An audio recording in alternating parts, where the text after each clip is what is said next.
Hi, this is Dr. Bill Wyatt again, and I'm going to talk some today about some TMJ problems, and we had a real unusual. The problem was not unusual, but the reaction to it was unusual to me. I have to go in here. I'm a general dentist, of course, and I've done nothing but orthodontics for the past probably 45 years, and did a lot of it working up to that period before I could just limit my practice to it. But I'm a member of the American Orthodontic Society, and that is an excellent organization if you're doing orthodontics and are not in some kind of good society. This is about the biggest one in the United States, and we have some excellent teachers or instructors that know their stuff, and so if you need to, you really ought to join and take some of these courses and make sure you're on the right path doing this. And so we're general dentists, and we need to do a better job than anybody does on it. So anyway, I'll push on that part. I retired myself from active orthodontic treatment when I was 75, and I just turned my office over to Dr. Mike Wyatt, and I helped him there for a year or so, and then he can see needed more help, and I needed a place, something to do, and so I went to work for Dr. Wyatt, and we had a very nice relationship. And I stayed on with Dr. Wyatt until my 88th birthday, and that's been nearly a couple of years ago. I retired then, and I'll soon be 90 years old, but I still go in the office. At the end of this, I'll give you the address and where it is if you want to talk to Dr. Wyatt. There's a Dr. Wing there too. And let me get into the case now and kind of show you some things that took place. I have to get that little button going. Now this is Dr. Wyatt. This was 2004, so he's gotten a little bit older since then, but he is one go-getter, I tell you. He works very difficult things, and he set up a mission down in Puebla, Mexico, and it's a big operation. I've been down 2 or 3 times there with him, and done some orthodontics. We got orthodontists going down there too now. So anyway, Mike's quite a guy, and he's got a nice smile there, and his profile's great. There's no problem like that, but he's got a little TMJ problem. Now he's got a rather low angle case, you see here, and I went out to dinner with Mike. He started renting from me there when he was a little younger, and finally he got tired of that and built his own building over there not too far from where my office was. Anyway, I went out to lunch with Mike one day, and I was sitting there, and he chewed with his teeth like this. And he'd chew 3 or 4 bites, and I was sitting there watching him, and then he would change his mouth, and he'd chew 3 or 4 bites out here, you see, in a class 3 relation. then he'd go back to this and chew a little bit, but his teeth don't meet good in this area now. In fact, they don't meet good enough anywhere. And when he would chew 3 or 4 bites like that, and then he would go back to this type of deal, I mean, to this one. And I kept looking at him, and finally I couldn't keep from saying, "What in the devil are you doing?" You know. He said, "Well, when I close back in this area here, my teeth fit where I can chew a little better in some ways, but it hurts." In other words, his mandible is 2 or 3 millimeters back here. And then, but when I move my jaw forward like that, when I come out there, my jaw feels much, much better, but then I can't chew good out here either. So his teeth didn't fit in either position. And that's the only person I've ever seen that chewed one way for a few bites and then the other way in a class 3 case. Well, all that is really wrong here is that you need the condyle, which goes up into the fossa, something like that, and the condyle fits up in something like this, and there's a retrodiscal material back here where the synovial fluid is made. Now there's a disc with a strap over this condyle, and fitting in between that and the socket or the eminence here is kind of like an S laying down like that. And when you open your mouth, now the condyle will go out here somewhere. This, call it a disc. It's not. It's a strap with a place in the area there. It's kind of a double dip. The one side of that thing is like that, and the other side. And the condyle fits in here, and this kind of rides on that eminence in here. All right, we'll talk a lot about that later on. And the thing you don't want to do is push your mandible back. You don't want to back your mandible up. It hurts, it bothers you back there. It needs to be free. Okay, he did that back and forth. So I said, "Mike, all we have to do is just, we'll go in here and take some records on you." I didn't do a good job on his records. And then we'll have to advance your mandible and then line all your teeth. Well, we line the teeth up first and get them in good position. And now put all the teeth into their interdigitated spots where the jaw is comfortable. Now that's the secret of TMJ problem, except for trauma and real bad accidents, and then people just not taking care of it right.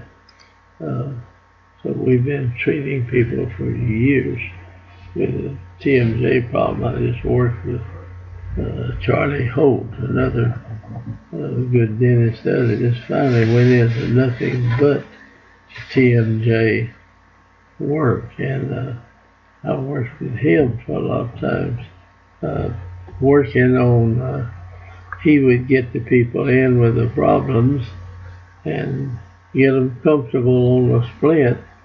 And all you're doing on the splint is getting them to the place where the jaw really wants to be. And now your job would be to put the teeth where they interdigitate properly and everything in a position that is comfortable to the joint. And that solves many, many TMJ problems, except that you've got this problem, you see, with the stress that people are under, and they can have so much problems, so many problems, that it's really difficult to settle on what it is. I mean, if you sit down and have to let the patient talk to do that. All right, we tried several things on Mike to keep this jaw, make it come forward. And I'm going to go through a bunch of them. Some of them aren't really good, there's some of them that are real good. So anyway, I'm going to run through a whole lot of pictures here, and I'll bore some of you to death. But to start off, you kind of level the bite and line the teeth up, and then find out exactly where you want this jaw to fit. And in most of them, we put splints, but in Mike's situation, we just tried to see if we could get something that would advance the maxilla up here and hold this back a little bit. And I'm going to show you several things that'll help you do that. Okay, this is the other side the same way. There he is back in that deal. And I'm going to show you a lot of slides that are that are not necessary, but I'm just going to flip through them. Now, when we've got this good upper arch picture here, I'm going to try to show you some things that help you in advancing these teeth forward. In other words, you want this to move forward about a couple of millimeters or something like that. And he was coming out here and biting, and going back here and biting, going probably 4 or 5 millimeters between the front and the back where he went. All right, you can take somebody like this, and several of our instructors do a good bit of this. I did some, but not any remarkable. But you put a couple of these tads or screws, whatever you want to call them, and then you're going to have to come out here with maybe you come across here with a wire. You might have an opening in there, or you can wrap this wire around here, something like that, and come off with it headed up this way with some kind of an attachment. And you come over here and wrap this one opposite from that. Let me see if I'm correct there. And now we would come out with this one, something like that. Now, you'd have to put some type of attachment on these teeth somewhere in here. And now this is a spring going from there to there. Now we're going to take that and pull it back and attach it onto some tooth over here. Of course, we've got all these teeth now bracketed and lined up. Now we take this back here and hook it to this tooth, and so you've got a forward pressure on the molars and bicuspids here on the side. Okay, you never get anything for nothing, so if I'm going to shove something out on this side, something's got to go back with the same amount of force. So we're going to be backing up or pushing back on the bony structure in the palate, or try to get to the thicker stuff a little bit if you can in here. It'll give you more support. And now this is tending to be pushed back, and it's coming up and pushing this forward on this side. And that's one of the best ways that I know of to do that. All right, I'm going to clear that up, and I may just run through a bunch of these pictures. There's the lower arch. Before I started, I think we closed all that spaces and lined up and got the arches where they could fit if you got one of them into position, or you got them in position where they would fit good. All right, here's another idea that we came up with. We didn't come up with. I mean, people have been doing this a lot. You take the roots on these teeth, maybe look like that. You get on the mesial side. I mean, it'd be the distal side of the gap in here, and put a screw in there so it doesn't touch this backward. Then you just go back here and hook it to something, and it'll tend to push the teeth to be butting against one another in here. And that shoves this up, and it'll move it forward probably a millimeter or something like that before you have to take a screw and put it in front of that. The screw will not move in the bone to speak of, but it's going to bring the bone structure coming forward where the teeth will move up close to the screw, so you've got to get that out. It doesn't do that. That's just another way. It's not all that bad. Now here is Michael's where they were taking these pictures. We just put a little tag up there and shoot the picture of that, so we know these pictures were made in a certain time. That's been do that all the time, and there's going to be several shots. Now this is a mirror right here stuck in the cheek, and it allows us to look straight at these teeth. That's these teeth over here, but you can't see them good. But here you can see the interdigitation and the space, and everything's kind of worked out pretty good there. And we're trying to bring that forward, and that's helps some, and you can move them a little bit. But I think the one in the palate is the best one. That's where everybody will probably end up with doing that in the future. All right, here's another deal. Everybody going backwards. All right, that's just over the other. That's another side.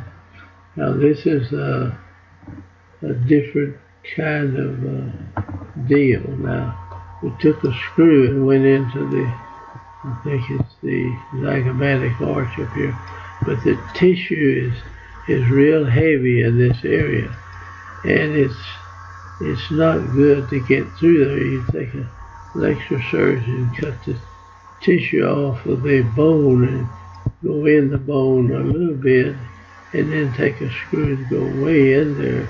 Then you've got to attach this screw to a spring. You make your spring, see, and this spring's wound around like this, and then it stops up here, but it wants to come forward, wants to push forward, and so you let that spring push forward on the maxillary teeth.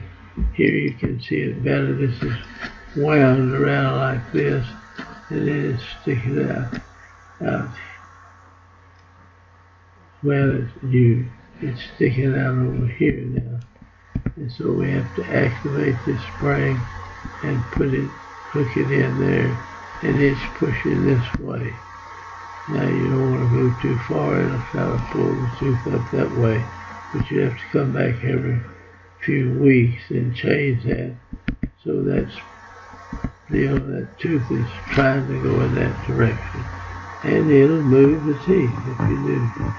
Now that's a simple spring, but it has to attach to a screw that's really embedded, and you have to get through a lot of soft tissue to get there, so that's kind of a drawback on that one. Alright, there it is from another viewpoint, where it's pushing this out, and the screw's going in there, the way you attach it to the screw, and this spring is out here, and you activate it back here, and it's pushing forward in that direction. I don't want to get, I've got something in my throat, seems like it's stopping it. But anyway, those are some things. It's just some other views of them.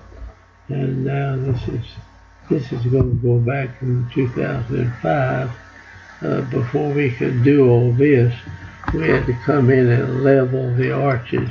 See, this is a intruding arch that we put in back here, and we leveled it all and lined them up. And this one's right here. This is the conventional arch of very flexible wire in there. Plus, this is a rectangular wire.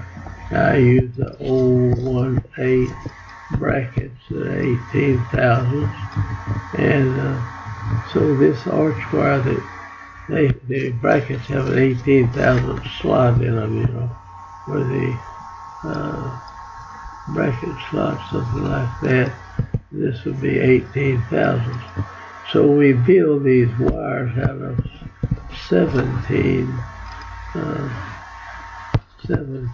thousandths wire, and it's by 17 by times 2.5, and that wire doesn't quite fill up the gap, but you can get them in good and everything, because you're going to have to take this wire, bring it down and hook it to these teeth, and then you have to put some negative torque, because this wire is out in front of the tooth.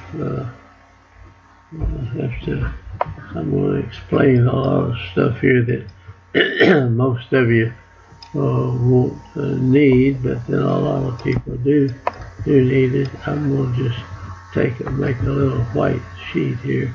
Now your tooth, your central tooth, coming in something like this. Yeah, and then the root of it would be coming up maybe a little further than that. And now we've got a bracket with the slot kind of going out like this, you see.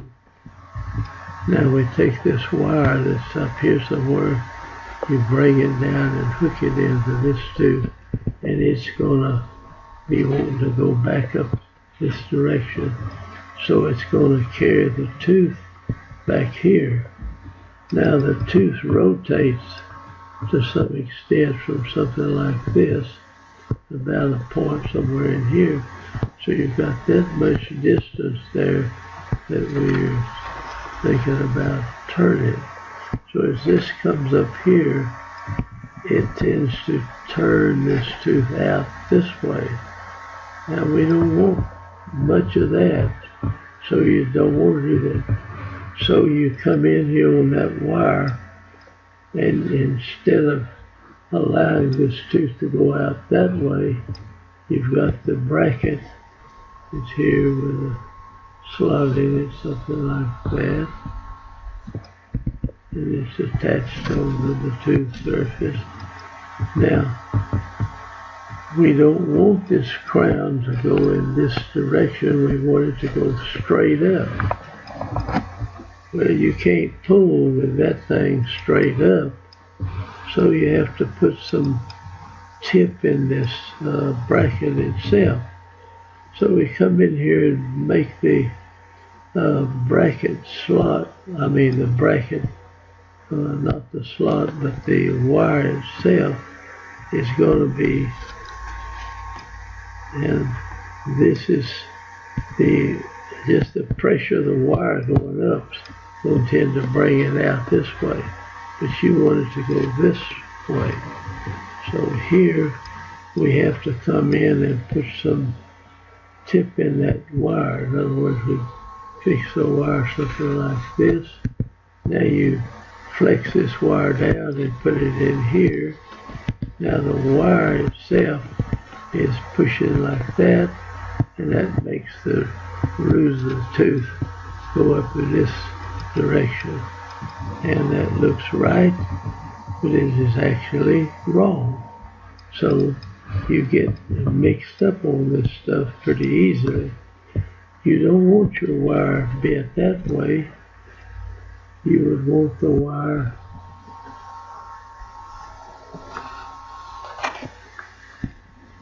see, I haven't thought about that a little bit. Now this your tooth surface is coming here. So you would want the wire to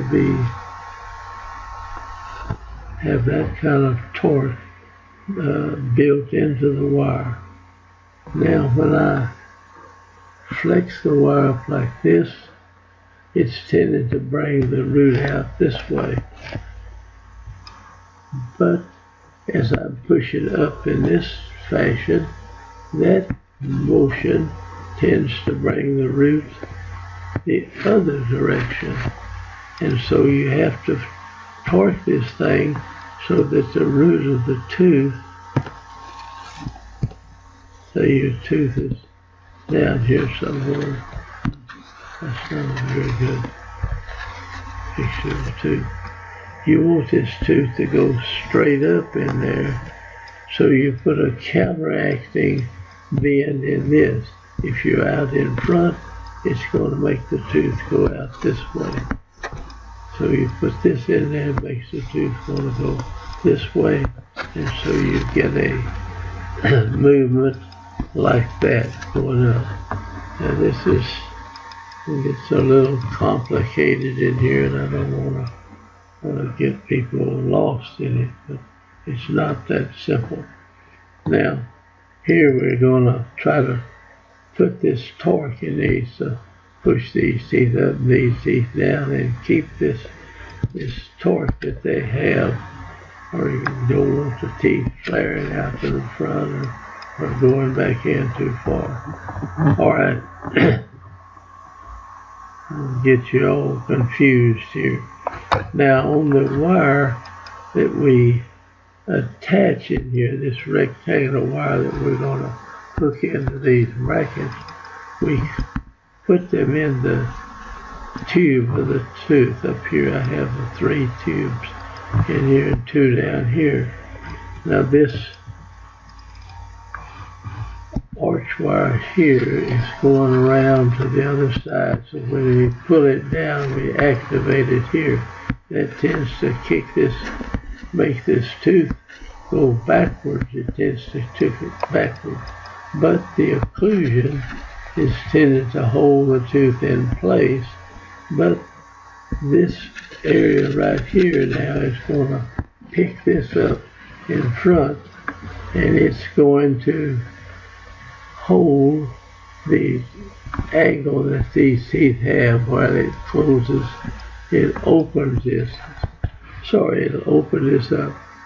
So there's more involved in this than you actually think.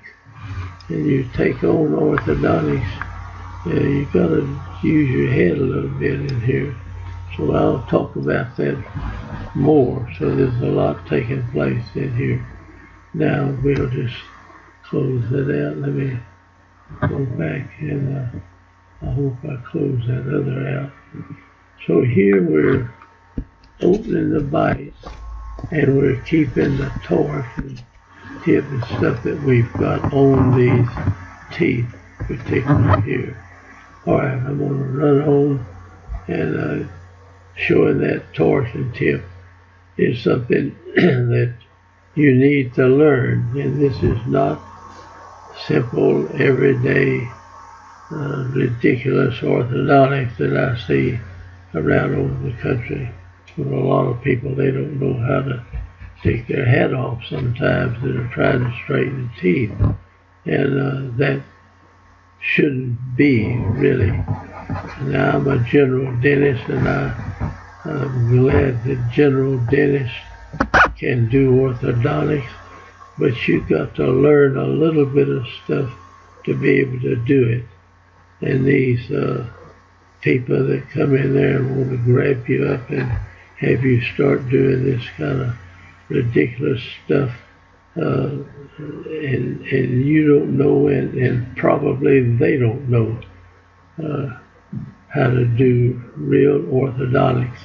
And that's what we want to teach you in the American Orthodontic Society. And so that's our purpose in here. Now we'll go ahead and see. So we open the bite here on the guy. This is This is my cornea. This is a dentist, you know. And I want to rotate. I have a little bracket here just right in the middle of the tooth, but I put a rotating wedge in here which rotates this tooth over in this direction. There'll be a lot of you look at this and decide you don't want to do orthodontics. Well, that's all right. Maybe you do other things in dentistry, excellent, but to understand how to move these teeth all over the place, you've got to know a lot about torque and tip and how to move the teeth. And I'm not trying to say you've got to be a specialist. There's a lot of simple things you can do. But if you're going to really get down there and get with it, go learn how to do it. And that's what we in the American Orthodontics, the AOS, is trying to do. We want to teach general and pediatric dentists how to do real bang-up good orthodontics. Now, I'm not interested in all this junk orthodontics that people tend to want to get into. Just kind of line up your front teeth and to hell with the rest of them. That's kind of way my opinion of that is not very good. I think it stinks, personally. And then you need to really know how to do retention, and if you get it there, you need to know how to hold it there, not 1 year or 5 years or 10 years, but the rest of this person's life. You need to line this up where it'll last. And that's what we're after, is what I'm interested in teaching you, not a bunch of junk. Now, so that's where I am here. So if you're looking for a quick buck, go somewhere else. You got to learn a little orthodontics. All right, here we go. Now we line all this up, and I'm going to run through this, and we can absolutely control everything about these teeth. You can, the torque and the tip and the in and out and how they meet, everything, you can control that. We can do that today. My uncle was a labiolingual orthodontist and worked out of Atlanta, and they could not do very much, I tell you. My mother worked for one for 25 years, and they could straighten a lot of teeth. They lined them all up, but they, I mean, as far as having torque and root alignment and everything, getting everything parallel, they could not do it. It was really pretty crappy stuff. Now, I had my teeth straightened with this labiolingual stuff. My mother was working for the guy. Okay. Anyway, we're going to line the rest of this up. And I need to stay on the subject that we've got here. It'll take all evening. So, anyway, we get to this point. I've got a lot of pictures in them. Now, this is the deal that's screwed into the bone structure right up on the teeth up here. And this is screwed into that. You move in these teeth out, and that's what we're trying to do there. Okay. Now, that one, I'm going in the wrong direction. That's that thing drilled in. We put the tad in between two teeth and pull the upper teeth forward. All right, here's his Michael Worley. That's his name, and this is another one down the line. Here we got it going like this, and now we've taken it out and put it in a retainer, and you put a bite plate on that retainer with your teeth are going up and underneath here and hitting in this acrylic, holding them in place. Now this tooth is discolored. They're going to replace or crown that tooth. And so now we're back to that point. I'm going to take this away here. Let me see if I've got to get that off of there. All right, now you see we have opened the bite. These teeth were down here, but we kept the torque, or we kept them torqued like we wanted. Now we've got a little overed bite and overjet underneath here. So we didn't just swing the teeth up like that or push them back in this way. We kept them torqued in the way we wanted to go in it. And that's real orthodontic. This is not a bunch of junk. If you're going to learn this, you've got to really get out and hustle to do it. I sound like an orthodontist talking to you, but I'm trying to help general dentists that want to do good orthodontics do it. Now that's that tooth that's in bad shape. Anyway, that's lined up good. Let me run on through here and you can see, well, Dr. Where is wearing his retainer. I see. It's imprinted up here. And this is an amalgam here. It's discolored. Got a bunch of, looks dark back here, but you don't really see through out here. This tooth is pretty sorry looking. So he's going to have to do a lot with that. He'll have to get that ground later. All right. This is Dr. Werner's stuff. Now we made a retainer here. We made a ramp to hold these teeth in place. So his lower teeth fit into that groove. It can't deepen. If he wears this thing good, those teeth will pretty well stay in that position. From now on, he has to get right there to get this to bite together like in here. And that is a good retainer. Nothing crosses the teeth. You don't want any wires going over here, or they don't fit together good. This has got to be a wraparound retainer. Comes around the last tooth in here, goes up in here, you see, and keeps it steady. And it goes around and has nothing over the teeth. And that is good retention. As far as I'm concerned, this, the rest of it is not. If you try to cross over and go around like this, that runs this far in here, you hit it, and it never closes right. And if you're making these little suck-down retainers, to me, they're a bunch of junk. I'm sorry if you're doing it. I don't, but I'm not mincing around now. You need to make a good retainer that a person can wear all the time or part-time. If you just take wearing it at night or around the house, may be able to take care of it. But it has to be a darn good retainer. So let's see, that's a lower 3 to 3. I use them and they're good. Sometimes I have to run this wire around and then catch in the side of this tooth right here to keep it out of the occlusion. You can hit as long as this is not forcing your teeth out of position.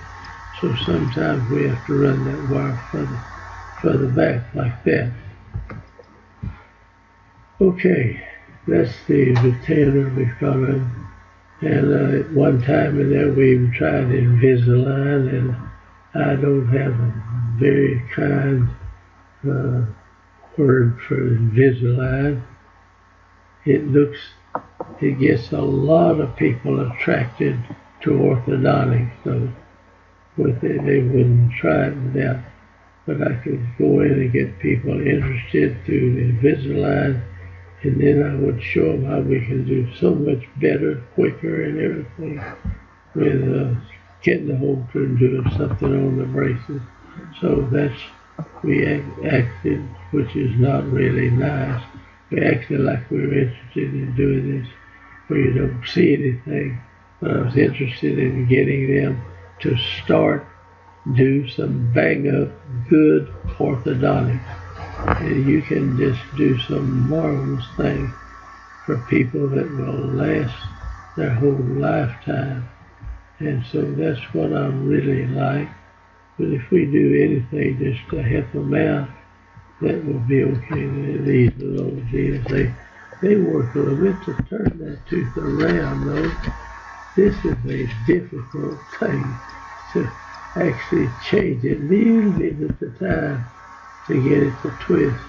Whereas you stick you got your bracket on to wrap the thread around it and hook it over here. You can spin all those teeth around while you're thinking about doing it with this stuff on there. So anyway, I'm not really hung up on these things that people say maybe don't see them and they may want to shoot me.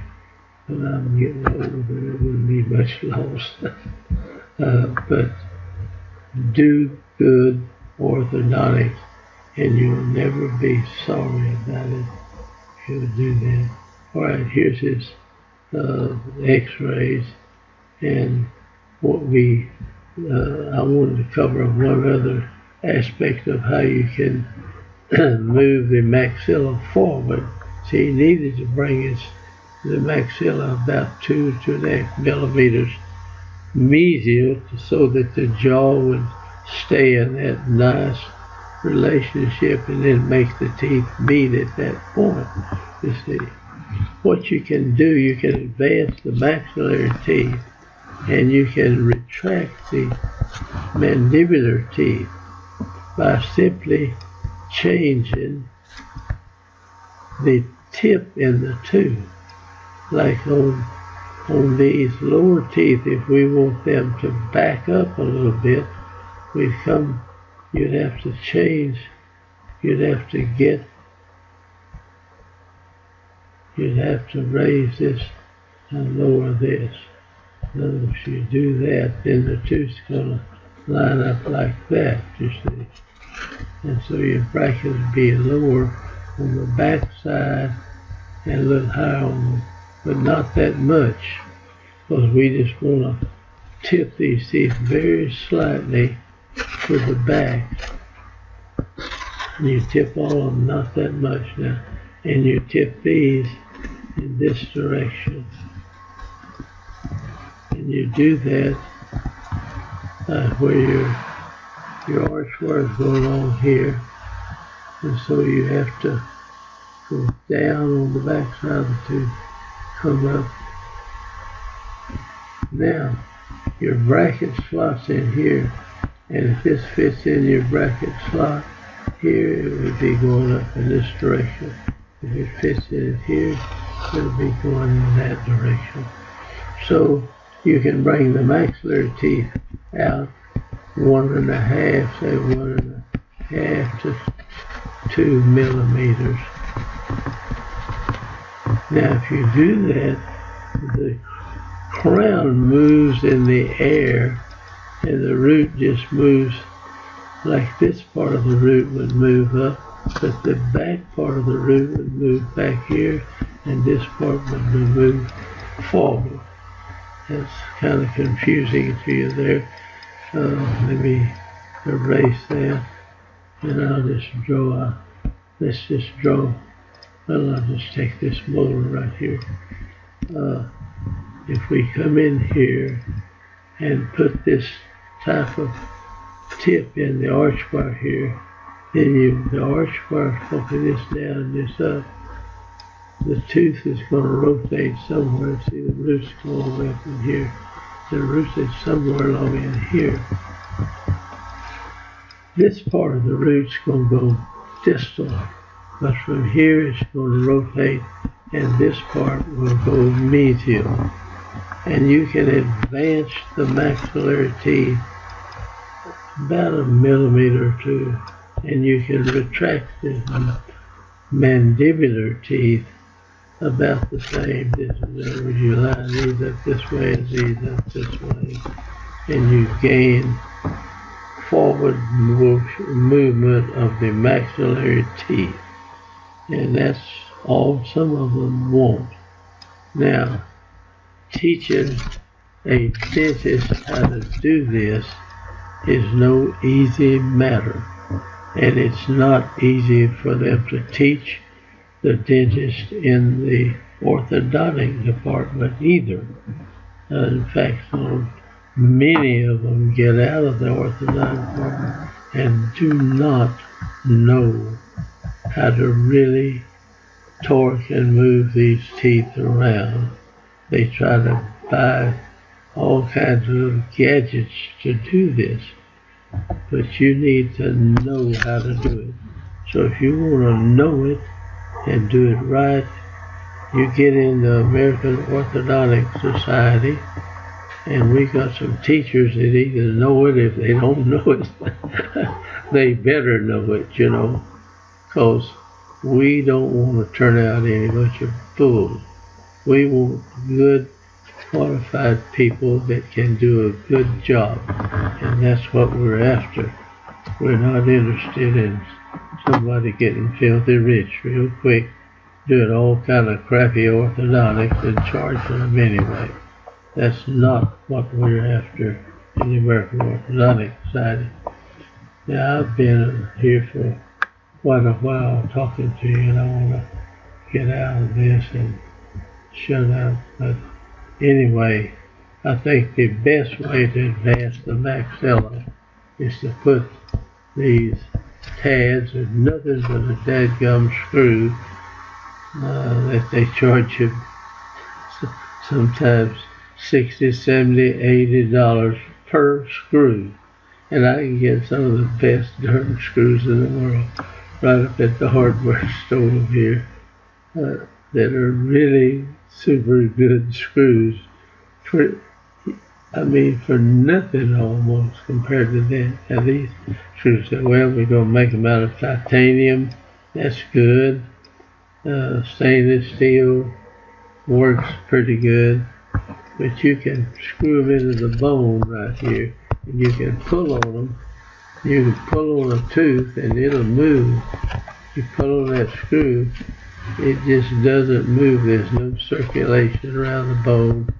You can drag one real hard and make it go a little bit, but not much. But I can pull on this tooth.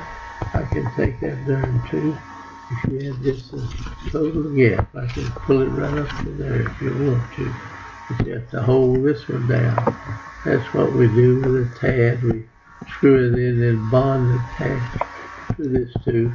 Then you pull back and you won't move that screw there, but it'll move this tooth all the way up there if you just work on it long enough. Now, there's a lot to orthodontics. I don't want to discourage you from going in there. As a dentist, you can do it. But if you're doing a bunch of crappy stuff, I would not support you to do that. But if you're really interested in learning it and want to do it right, I'll sit up and help you and do as much as I possibly can. And that's why I'm putting these blooming videos out, and they go all over the world.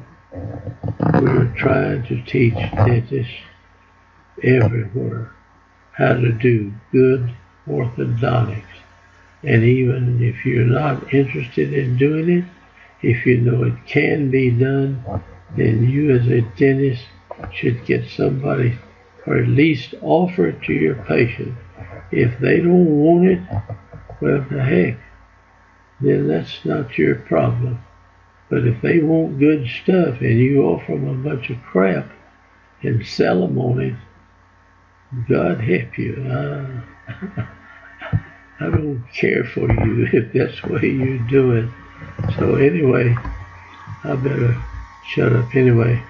I hope you will take this stuff seriously, and this is what we're trying to do. Now, if you're I don't get down to Dr. Worley's office much anymore, but if I renewed my license so I could still have it even though I'll be 90 years old. But orthodontics is a wonderful part of dentistry, and I have really enjoyed helping people. You can do so much as far as helping them with their joint problems and all of this stuff. And I like to see a patient that I straightened their teeth 30 or 40 years ago, and they're still there. So I'll shut up and hope you got something out of this video. So I'm going to have to get over here and close this thing some way or another. Get over here and stop.